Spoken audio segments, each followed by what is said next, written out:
Greetings, everyone. I'm Tom Poland, beaming out to you from the Sunshine Coast in Australia as ever. This is Marketing Invisible, joined today by Tom Martin. Tom, g'day, a very warm welcome from down under. Where are you hanging out, sir?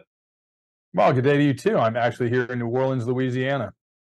And are you suffering from this extraordinary heat wave that's going through the South?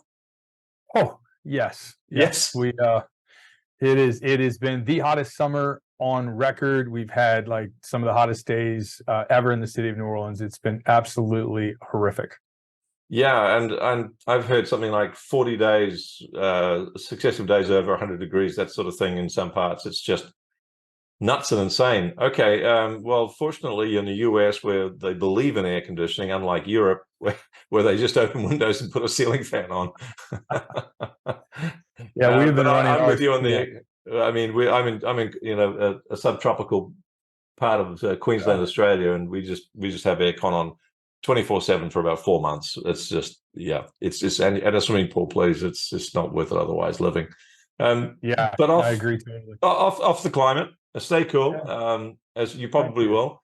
Folks, Tom is author of The Invisible Sale, and I just love that title for a whole bunch of reasons, but chief of which is it just gets cut through, doesn't it? You hear that and you think about it and you think, that's clever. He's a no-nonsense, straight-talking, 30-year veteran of sales and marketing businesses.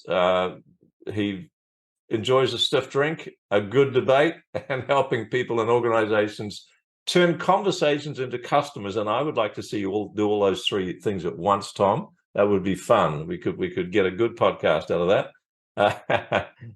So we could try that. Let's talk about turning conversations into customers. Again, a great turn of phase. Our 7-minute starts now. Question number one, sir. Who's your ideal client? We have two. First is agencies that lack a efficient, effective, or ongoing business development program in place, and we help them create those. Or the other side of our business is small, privately owned companies that use human sales forces, primarily B2B, but also B2C, to prospect, nurture, and close. And if it happens to be a company where it's a very small sales force trying to cover a huge geography, that's our sweet spot, because that's what we teach, and the tools we built are specifically designed to help people network at scale, and that helps them out a lot. So inside of that, unpacking that a bit, it sounds like you're big on systems, on processes, on tracks for salespeople to run on. How would you, because that's what I'm hearing is the common denominator between those two target markets, is the development of processes that help people turn conversations into customers. What's the problem you solve? How would you define that? Obviously, there's a lack of sales, but is it something beyond that? Is there something systemic? It really comes to it comes into two places. In the agency world, it tends to be the problem we solve is that agencies often are owned by people who don't think they're very good at selling, don't know how to sell, maybe dislike it because it makes them feel like a used car salesman. And in the small business world, it tends to be the business starts to see that their sales teams are plateauing on a per sale, sales per salesman or salesperson or revenue, etc. And they, no matter what they do, they can't break through that. And in both cases, we're able to bring in our process, which we call painless prospecting, and our sell greatly approach once you've actually made a contact, and we're able to show them how to apply these systematic approaches that really do produce conversations, help you manage the conversations better, and ultimately convert them at a higher percentage into new clients than maybe traditional badgering sales techniques tend to produce. And another great turn of phrase, the painless prospecting, because have you found that when people have no fear of prospecting, they actually do it, and that core reluctance is often because they're sick of getting beaten up? Yeah, I think for us, what we find more is when people hear the word sell. If you ask, they did some research on this, and you say, when I say the word sell or selling, what kind of words come to mind? And people will say things like coax, persuade, cajole.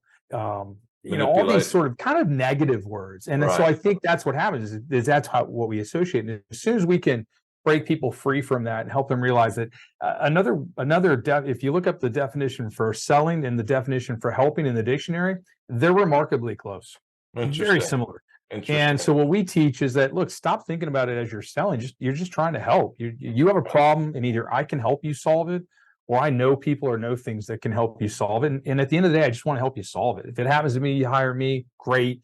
If not, that's okay too, because you might hire me later, or you might tell 10 people to hire me, in which case I win either way. That takes an awful lot of stress out of the relationship and Absolutely helps folks to relax and focus on the solution. What would we've covered a couple of symptoms, so I'm going to skip to question 4. We're talking about growth-oriented individuals and organizations here. They're going to try stuff to solve their selling problem. What would you say are a couple of the top common mistakes that people are making before they find your solution? Well, if it's in the agency world, they'll hire a rainmaker, a salesperson for the agency, and that usually more often than not completely backfires. Right, Um, 100%. You'll also have people that will, on the business side of it, you'll see. I see a lot of just doubling down on sort of that traditional sales as a numbers game mentality. They'll maybe just throw more people at it. Right. They'll start adding to their MarTech stack, thinking that somehow software is going to solve the problem. But they won't or can't break free from that one-to-one selling mindset, and break and rephrase, just sort of recast it as why do you want to just sell to one person when you could sell to 100 and really not work any harder and can't think of a flip it. good reason. Yeah, well, and why do you want to constantly be the hunter, and going out and finding, prospects that you can bring? Why not spend your time becoming the prey and putting bait out there in the water? Kind of, I'm sure you all do a lot. Where you're at, seafood's probably a big thing. I'm a big fan of, just dropping bait in the water and sitting back and cracking a beer and, pull the crab trap up an hour later and dinner, and I didn't have to work really hard. Versus going fishing and I got to go catch every single fish, right? It's just a different mindset. And so we can flip that and people go, okay, we can fix this now. We can fix the problem in a way that scales, frankly. It sounds like mindset's a big part of what you're doing initially with not just during the teaching the sales process, but perhaps also during your own prospecting system.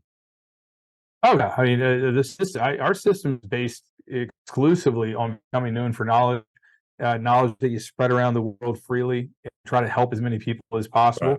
Right. Because some portion of those people are going to figure out it's not DIY. I can't do it myself. They're going to hire you. And even if they can't hire you, they're going to tell 10 other people to hire you. And that produces a steady stream of really qualified prospects, people that are pretty sure they want to do business with you. Gold. Before they ever pick up a phone.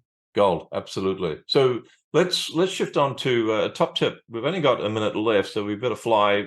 What's one top tip that not going to solve the whole problem, but it might get people? I mean, look, top tip is pick 5 people you want to work with, spend some time and research them, learn everything, stalk them, learn everything you can about them, and then use that to build a dossier, and use the dossier to find common connections or common ground between you and them. Find a way to introduce yourself. And then just start, feeding them information, grow big ears and eyes and feed them information that you're pretty sure they're going to find useful and interesting. And just, eventually they'll talk back. And when they do, enter a conversation. Don't immediately try to start selling. Continue building a relationship. Eventually you'll find an opportunity to start selling. And when you do, I think you'll find a much better success rate. Perfect. Loosen the lid on the jar. Let's thank you for that. 45 seconds left. One valuable free resource. Where can people go to find out more about your work, Tom? Well, the easiest place is to go right to our website at conversedigital.com, click on the What We Think tab, and you'll drop into our Painless Prospecting newsletter archive, which is 13 years of everything we've ever written or said or thought about the subject. We add to it once or twice a month. You can sign up there to be notified when we do. And it's probably the single biggest free resource that we offer to folks.